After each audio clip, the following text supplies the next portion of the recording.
il doit passer devant et commander et dire ce qu'ils doivent faire.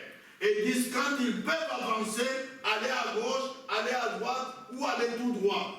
C'est le chef de l'armée qui dit ça, pas les soldats dans l'armée. Non.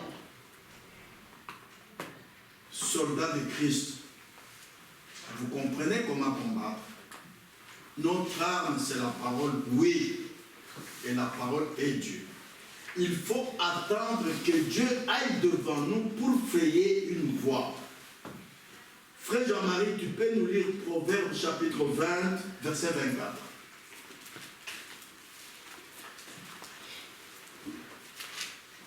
Même quand vous avez la parole, vous ne pouvez pas manier cette arme comme vous le voulez. Non! Vous combattez mal. Proverbe 20, verset 24.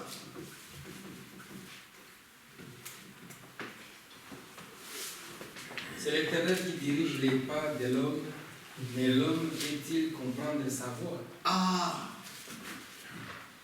C'est Dieu qui dirige les pas de l'homme. C'est le commandement de l'armée qui dirige les pas de toute l'armée, de tous les soldats. C'est lui qui donne l'ordre pour dire « Ouvrez le feu !» Pas les soldats, le commandant. Même quand vous avez l'âme de Dieu dans l'église qui est la parole, vous devez vous attendre à Dieu. D'abord pour vous entraîner à savoir combattre avec cette arme. Et de deux, pour commencer le combat, il faut l'ordre du chef de l'armée. Il faut que ce soit Dieu. Notre arme, c'est la parole, oui. Et la parole est Dieu. Il faut attendre que Dieu aille devant nous pour frayer une voie. Jésus, quand il est venu, il a dit, quand le consolateur, l'Esprit de vérité, il vous conduira. Il a dit, vous allez vous conduire vous-même. Voilà l'erreur de beaucoup de croyants. Tout ce que vous devez faire, vous devez obéir à ce que le Saint-Esprit dit. C'est pourquoi, si tu n'entends jamais la voix du Saint-Esprit qui te parle, il y a quelque chose qui ne va pas avec ta manière de croire. Jésus a dit, sans moi vous ne pouvez rien faire. Ah! Cela nous montre que c'est Dieu qui combat pour les racheter. Malgré que vous avez l'arme dans vos mains qui est la parole, mais c'est Dieu qui combat. Nous lisons dans Exode 14, 14. Regardez ce que la Bible nous dit là-bas. Exode chapitre 14, verset 14.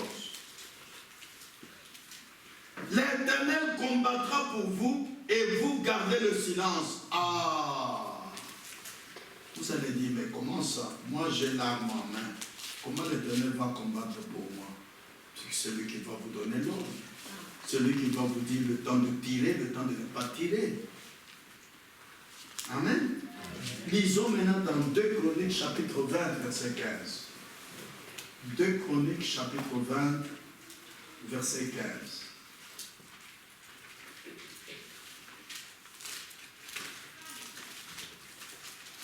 2 Chroniques, chapitre 20, verset 15. Voilà, j'y suis. La Bible dit ceci. Et Jacaziel dit, soyez attentifs tous Juda et habitants de Jérusalem, et toi, roi Josaphat, ainsi vous parle l'Éternel, ne craignez point et ne vous effrayez point devant cette multitude nombreuse, car ce ne sera pas vous qui combattez, ce sera Dieu. Quand un croyant va au combat, c'est Dieu qui combat. Mais c'est Dieu qui est en main. La parole est Dieu. Ton arme est la parole. Comprenez bien, c'est l'enseignement biblique. La seule arme que Dieu ait donnée à son église, c'est sa parole. Et la parole est Dieu. Quand tu es Dieu en main, tu vas commander à Dieu maintenant? Non, c'est Dieu qui va te commander. Tu vas comprendre Dieu? Non. Tu dois croire en Dieu, obéir à ce que Dieu dit. pourquoi, quand un soldat de Christ, un croyant, va au combat contre Satan, c'est Dieu qui combat pour lui. Enfin, lisons Ésaïe 51, versets 9 et 10. Ésaïe chapitre 51, versets 9 et 10. Voilà, j'y suis. Je lis Ésaïe 51, versets 9 et 10. Écoutez maintenant, il s'agit du peuple d'Israël. Quand ils ont quitté l'Égypte. Réveille-toi, réveille-toi, réveille-toi de force, bras de l'Éternel. Réveille-toi comme au jour d'autrefois, dans les anciens âges. N'est-ce pas toi qui as bâti l'Égypte? Quand les enfants d'Israël étaient esclaves en Égypte, ils sont sortis par leur combat avec Moïse? Non, par la main puissante de l'Éternel. Rappelez-vous bien. Donc c'est Dieu qui a combattu pour qu'Israël sorte d'Égypte. Mais Israël avait une seule arme dans leurs mains, c'est la parole. Maintenant, écoutez le verset 10. N'est-ce pas toi qui as mis à sec la mer, les eaux du grand abîme, qui frayaient dans les profondeurs dans un chemin pour le passage des rachetés? Quand ils ont quitté l'Égypte, ils sont allés au désert. Arrivés devant la mer Rouge, ils voient une grande mer qui barre le chemin. Je te dis, ah Moïse, Pharaon est là, avec des millions de soldats armés, mais nous n'avons pas des armes, qu'allons-nous faire? Ils avaient une seule arme, c'est la parole de Dieu. Maintenant, pour vous montrer que l'enseignement biblique est que c'est Dieu qui combat pour le croyant, pour le racheter, ce n'est pas le racheté qui combat, c'est Dieu qui a donné la victoire aux enfants d'Israël en disant Moïse, élève ton bâton, ne crie pas. Quand Moïse a élevé le bâton, la mer Rouge s'est divisée en deux et les enfants d'Israël sont passés au sec. Quand ils sont arrivés de l'autre côté, Pharaon et ses soldats ont essayé d'imiter ce qu'ils ont fait. C'est un enseignement biblique profond. N'imitez pas de vivre la parole de Dieu parce qu'une sœur a fait ceci, parce qu'un frère a fait ça, moi aussi je le fais. Non, Dieu ne veut pas. Amen. Amen. La foi, c'est une expérience personnelle. Amen. Amen. Quand Pharaon et ses soldats ont essayé d'imiter ce que les enfants ont fait, Dieu a refermé la mer Rouge, ils sont tous morts. Amen. Mais les enfants d'Israël, qui étaient devant quelque chose d'impossible, la Bible dit que ce qui est impossible à l'homme est toujours possible à Dieu. C'est Dieu qui a combattu pour eux, c'est Dieu qui a ouvert la mer Rouge et ils n'avaient plus de barrière. Ils ont traversé la mer Rouge, ils ont vaincu Pharaon. Amen. Amen. Ah, frères et sœurs, vous voyez comment, ayant la parole de Dieu dans vos mains, comme arme, mais ce n'est pas vous qui combattez, c'est Dieu qui combat pour vous. Il faut seulement obéir à la parole. Comme Dieu avait dit à Moïse, il ne faut pas crier, élève ton bâton. Quand Moïse a obéi à la parole de Dieu, la mer s'est divisée en deux. Amen. L'erreur de beaucoup de croyants aujourd'hui, c'est de ne pas vouloir obéir à la parole. C'est d'interpréter la parole à leur manière. Alors vous ne vaincrez pas. L'ennemi que nous affrontons, Satan, il a de fortes armes. Il a une grande force. Pour le vaincre, il faut une force supérieure, c'est la parole. Il faut seulement que tu obéisses à la parole.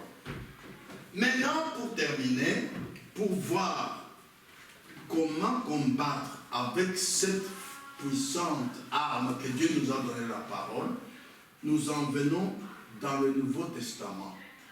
Jusqu'à présent, nous avons lu 3 versets dans l'Ancien Testament. Maintenant, nous voyons comment Jésus nous a enseigné à combattre ayant la parole avec nous comme arme. Nous lisons dans Matthieu 10, versets 18 à 20. Regardez comment Jésus nous a enseigné à combattre. Et vous allez comprendre que ce n'est pas nous qui combattons, c'est Dieu qui combat. Dieu qui est la parole. Matthieu 10, versets 18 à 20. Je lis.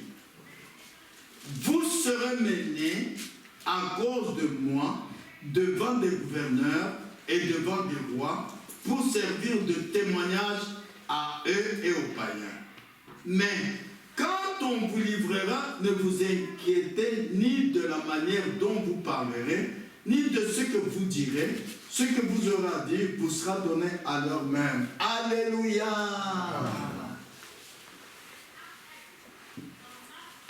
Verset 20. Car ce n'est pas vous qui parlerez, c'est l'Esprit de votre Père qui parlera en vous. Alléluia.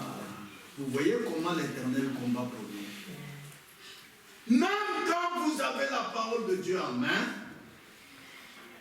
ce n'est pas vous qui combattez, c'est Dieu. Sinon, vous allez laisser la parole se contredire. L'arme que Dieu nous a donnée, c'est sa parole. Mais la parole est Dieu. Qui peut commander Dieu parmi nous? Non, on ne peut pas commander Dieu. Qui peut comprendre Dieu? Non, on ne peut pas comprendre Dieu. Il faut seulement obéir. Alors, si on venait nous arrêter ici, on nous met en prison, on commence à nous amener devant les juges. Vous êtes comme... Qu'est-ce que vous faites là comme assemblée, vous, sur la rue Francement? Jésus a dit, ne réfléchissez pas en cherchant en vous, qu'est-ce qu'il faut répondre? C'est le Saint-Esprit en vous qui vous donnera ce que vous allez dire. Vous voyez Dieu qui combat pour vous. Tant qu'il s'agit d'un combat pour la parole de Dieu, pour l'œuvre de Dieu, c'est Dieu qui combattra pour vous. Et vous serez toujours vainqueur. Dieu a donné dans tous les âges à son peuple la meilleure arme qui est la parole de Dieu. Et la parole est Dieu. Obéissez simplement à ce que la parole dit. Et la parole manifestera ce qu'elle dit. Amen. La parole de Dieu est Dieu. Dieu combat pour son peuple. Amen. Je vais vous donner un exemple au temps de Noé. Jésus a dit ce qui arrivera du temps de Noé arrivera de même à l'avènement du Fils de l'homme. Quand Noé a parlé que le déluge va tomber, les savants, parce qu'il y en avait, je vous avais dit la fois passée, que les descendants de Caïn sont venus dans le pays de Noé. Ceux qui ont amené le péché, qui a poussé Dieu à faire tomber sa punition pour ce péché. Quel est ce péché? C'est ce qui se voit maintenant aujourd'hui. Copains, copines. Vous êtes mariés, mais non, nous ne marions pas. Nous sommes des cohabitants. Dieu n'aime pas ça, frères et sœurs. Quand vous vous mariez, vous vous dites, un frère te dit, un homme te dit, je t'aime, il dit, bon, allons voir mon père.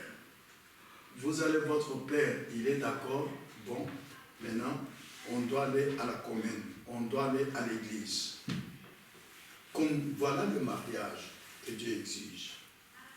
Sinon, vous êtes sous la puissance du diable et Dieu ne sera pas d'accord avec vous. Copains, copines, c'est la raison pour laquelle le déluge était tombé.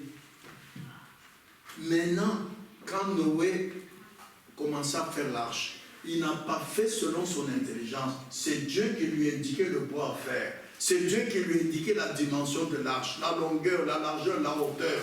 C'est Dieu qui lui a dit qui peut entrer dans l'arche. Mais maintenant, je vais vous poser une question. Quand Noé a fait tout ça, et que le déluge est tombé, quand le bateau, l'arche, était au-dessus des eaux, il n'y avait plus de maison, il n'y avait plus d'arbres, et s'il y avait une tempête, le bateau se met à tanker comme ceci, Noé pouvait sauver le bateau? Non. Il faut Dieu, frères et sœurs. Ne comprenez jamais que vous-même, de par votre force charnelle, vous pouvez vaincre Satan. Non, c'est Dieu qui a combattu pour Noé. C'est Dieu qui combattra pour nous aujourd'hui. Amen. Amen. Prononcez seulement la parole sans rien y ajouter, sans rien y retrancher, sans raisonner. Croyez seulement la parole. Jésus a dit en Marc 16, verset 17, voici les signes qui accompagneront ceux qui auront cru.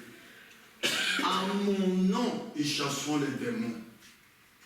Peu importe combien tu es saint, peu importe combien tu es fidèle à la parole de Dieu et à Dieu lui-même, c'est seulement le nom de Jésus-Christ, quand tu le cites dans la bouche, qui peut chasser les démons. Mais, au nom de Jésus-Christ, qui est Jésus-Christ? La Bible répond dans Jean 1,14, Jésus-Christ est la parole faite chair. Et la parole est Dieu. Vous voyez que l'arme est toujours là. Au nom de Jésus-Christ, toi, démon de cancer, sors de ce corps. Jésus-Christ est la parole faite chair. L'arme, parole, vous l'avez. Mais ce n'est pas vous qui combattez, citez seulement le nom, obéissez à ce que la parole de Dieu dit, et tu vas vaincre Satan. 2. Quel nom Jésus-Christ porte-t-il après avoir vaincu et versé son sang? Mon frère Jean-Marie, tu peux nous dire ça. Est-ce que vous connaissez ce nom qu'il porte? Écoutez Apocalypse 19, versets 11 à 13. Écoutez ce nom. La Bible ne peut pas se contredire. Quand Jésus dit « En mon nom, ils chasseront les démons », écoutez ce nom-là. Apocalypse 19, versets 11 à 13. Puis j'ai vu le ciel ouvert, et voici Paris, un cheval blanc.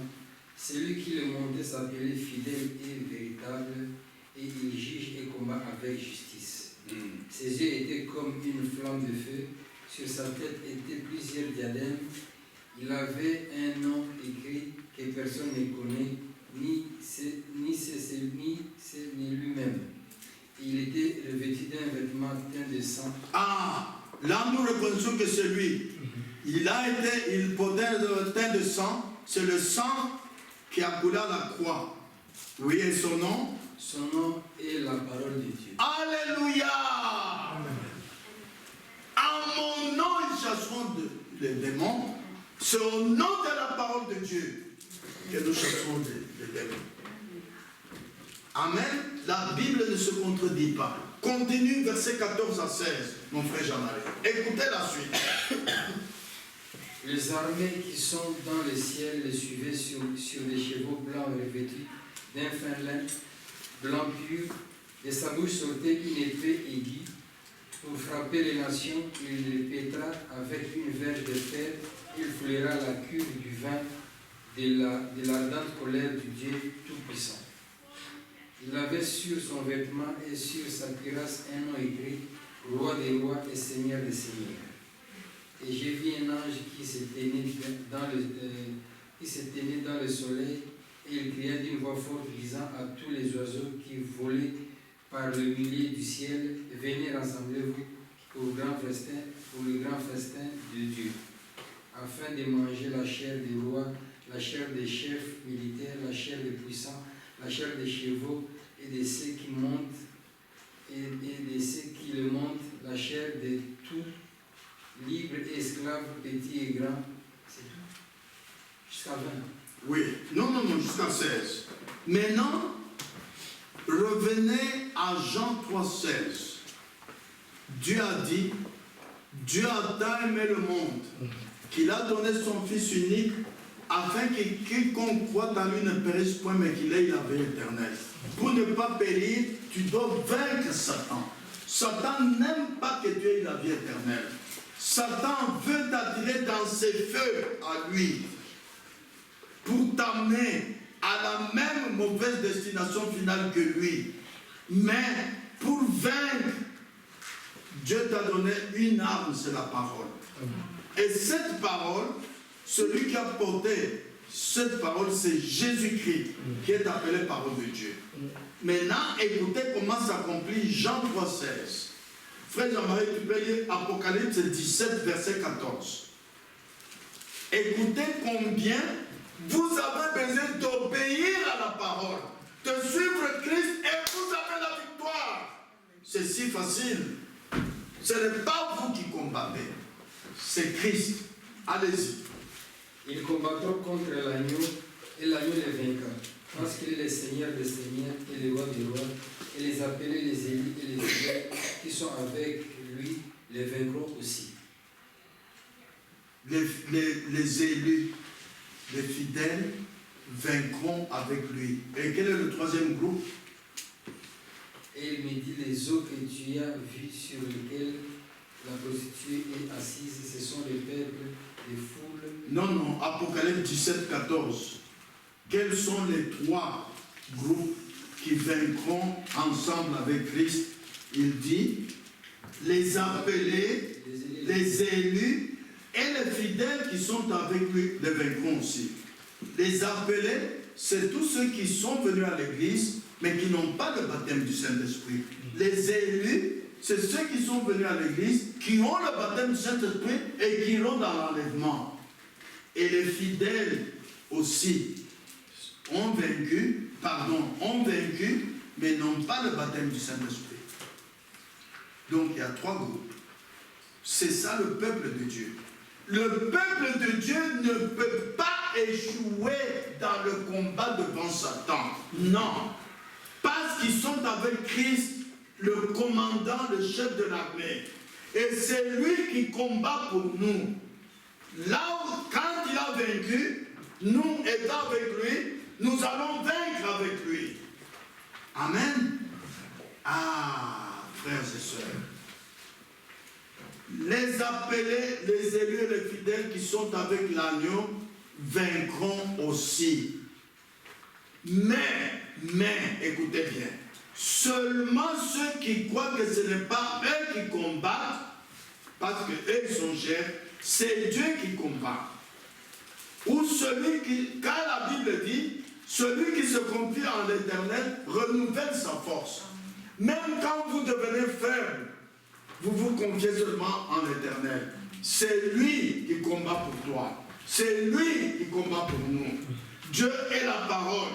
Il faut croire la parole et être entraîné par le Saint-Esprit pour manifester la puissance de Dieu dans sa parole. Parce que le Saint-Esprit convainc du péché. Vous devez être entraîné à écouter la petite voix qui te parle au cœur. Mon frère, ma soeur, quand ton cœur te condamne, c'est le Saint-Esprit qui te parle. Obéis.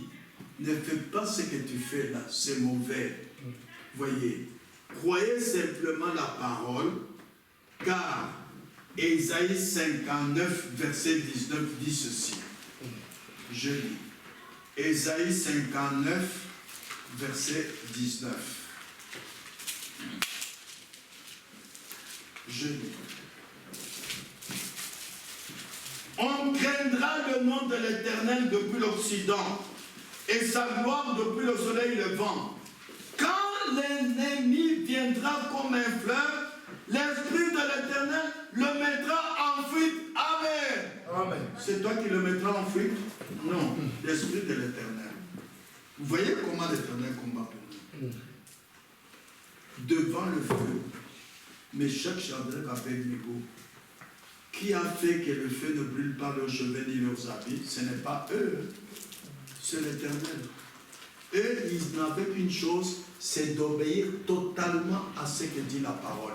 Ils ont refusé totalement de se mettre à genoux devant la statue du roi. Et vous aussi, c'est ce que vous avez à faire aujourd'hui. Désobéissez totalement à vous mettre à genoux devant les choses du monde. Désobéissez.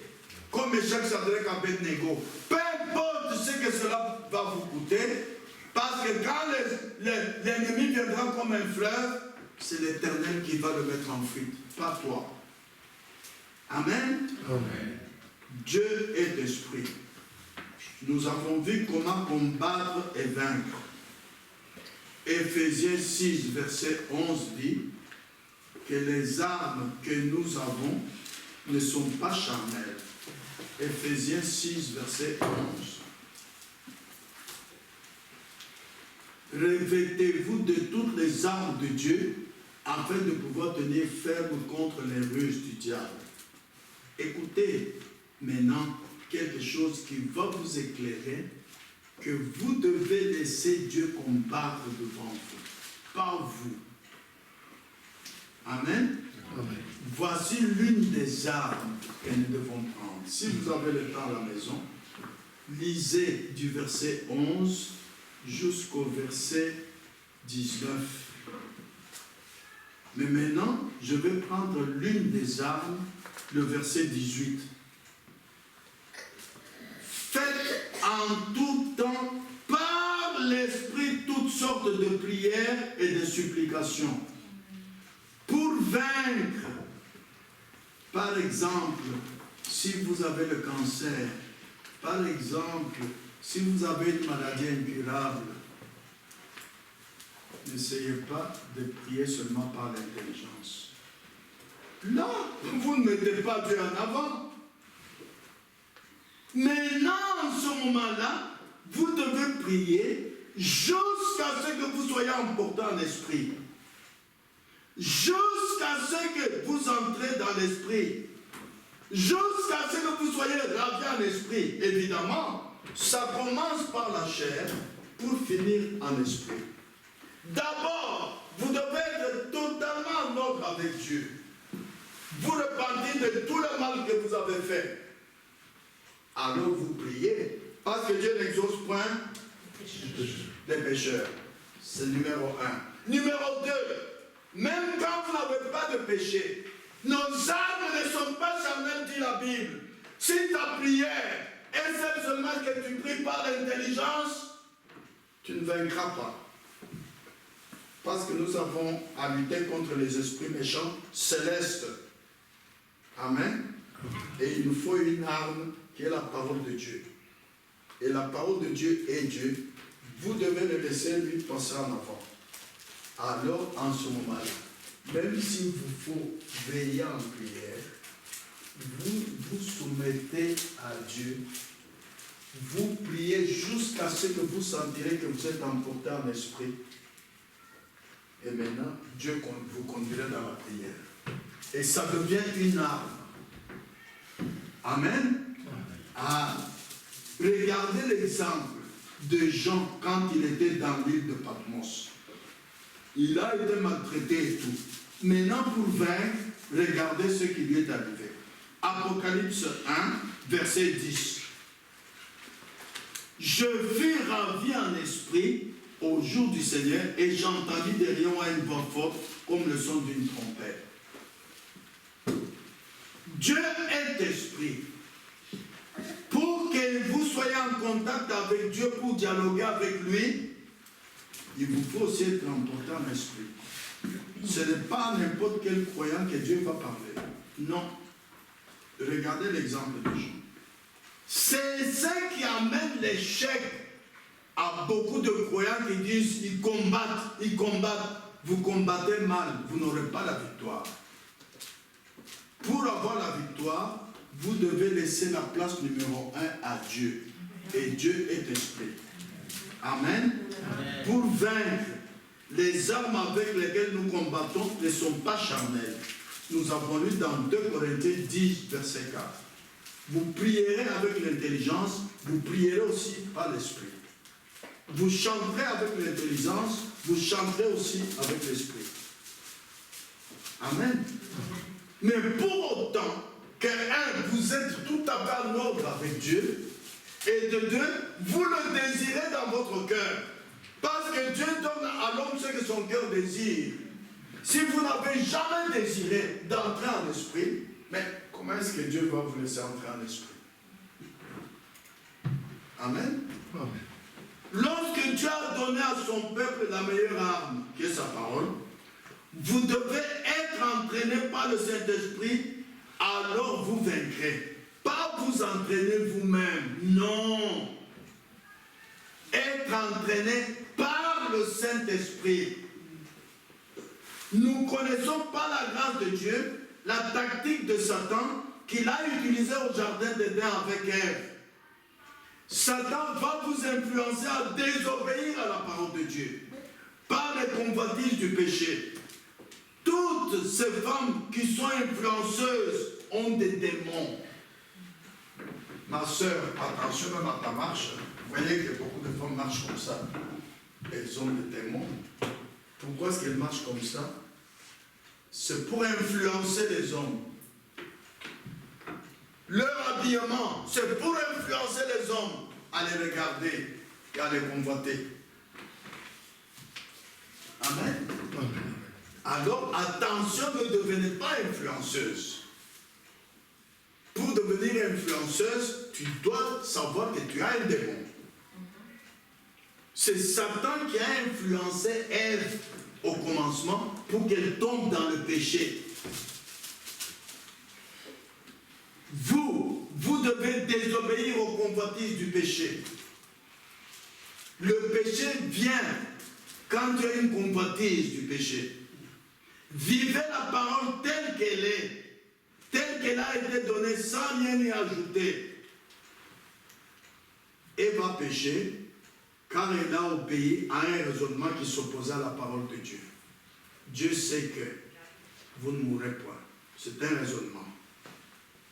Ève a utilisé la convoitise des cieux. Genèse 3,6 dit, la femme vit que l'arbre était agréable à la vue. Alors vous direz, frère, mais que dit l'Écriture pour nous? Frère Jean-Marie, tu peux lire Psaume 101, verset 3.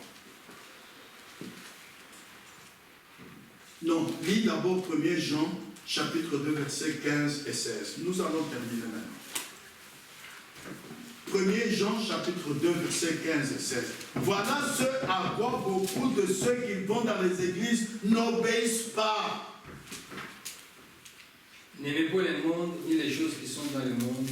Si quelqu'un aime le monde, l'amour du Père n'est point en lui. Oui, continue.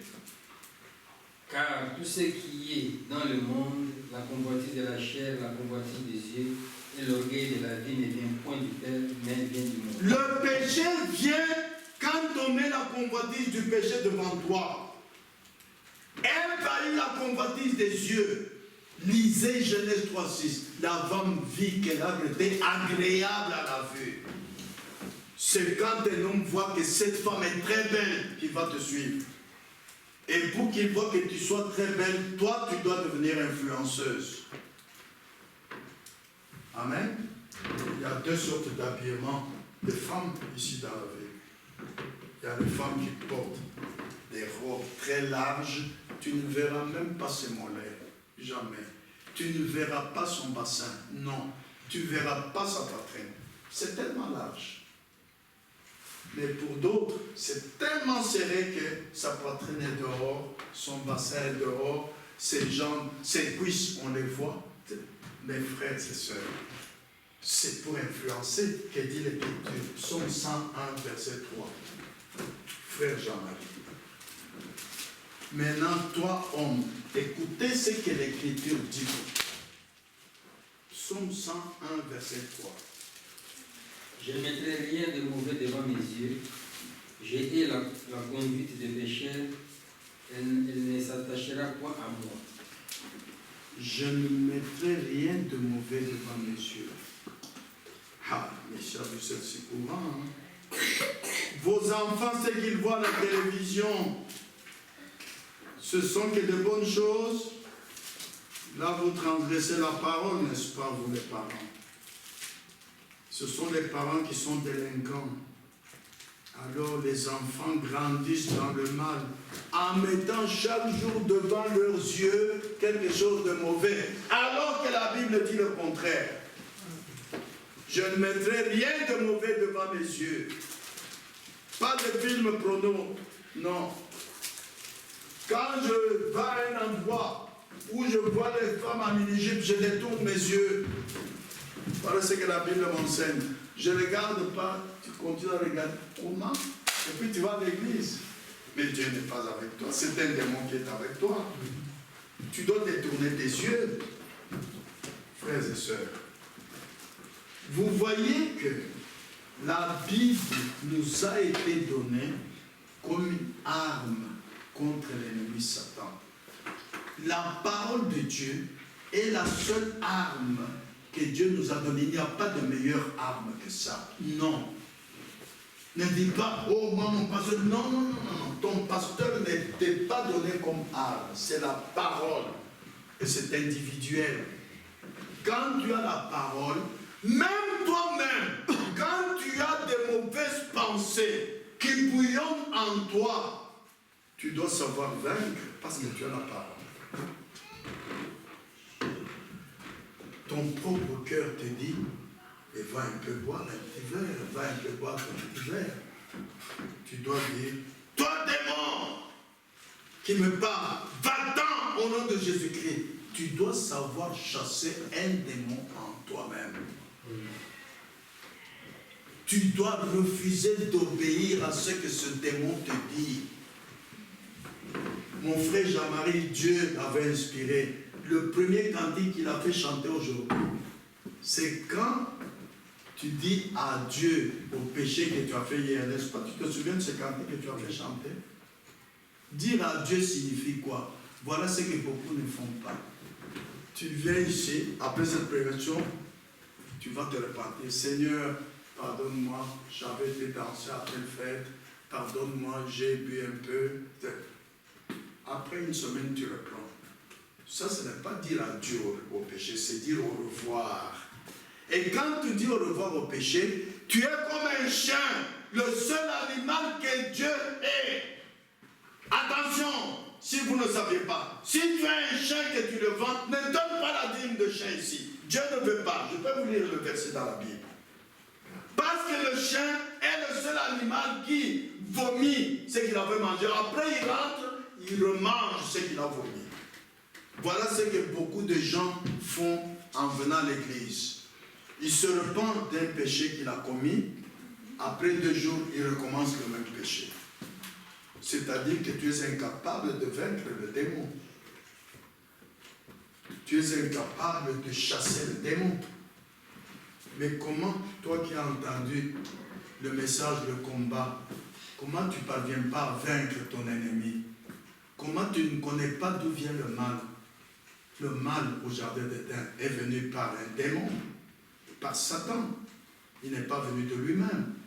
Tout mal qui vient vers toi, c'est un démon, c'est Satan, c'est l'ennemi.